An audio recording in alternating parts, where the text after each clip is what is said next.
Hi friends, యూట్యూబ్లో shorts ఎలా delete చేయాలో చూసాం. ఇప్పుడు డైరెక్ట్గా యూట్యూబ్కి వెళ్ళి అందులో మన అకౌంట్ అనేది ఉంటుంది కదా, అది ఒకసారి ఓపెన్ చేయండి.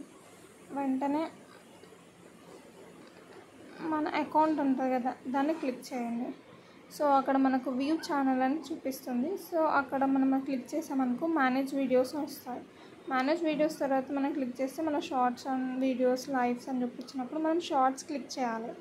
సో మనం ఏదైతే వీడియో డిలీట్ చేయాలనుకుంటున్నామో ఆ వీడియోని సెలెక్ట్ చేయాలి ఫస్ట్. సో సెలెక్ట్ చేసే ముందు మనకు అక్కడ 3 డాట్స్ అని కనబడుతుంది చూడండి వీడియోకి వెంటనే. సో ఆ 3 డాట్స్ మీద క్లిక్ చేసామనుకో వీడియో డిలీట్ అని చూపిస్తుంది. సో మీరు ఏదైతే వీడియో డిలీట్ చేయాలనుకుంటున్నారో ఆ వీడియో మీద క్లిక్ చేసి ఆ 3 డాట్ మీద క్లిక్ చేయండి. సో నేనైతే ఇక్కడ ఒకటి చూస్ చేసుకుంటున్నాను. అది 3 డాట్స్ మీద క్లిక్ చేసి మనకు డిలీట్ వీడియో క్యాన్సిల్ అని వచ్చింది కదా. సో మనం డిలీట్ చేసామనుకో అది వీడియో డిలీట్ అయిపోతుంది. సో వెంటనే మనకు అప్డేట్ వస్తుంది. Thanks for watching my channel. Thank you.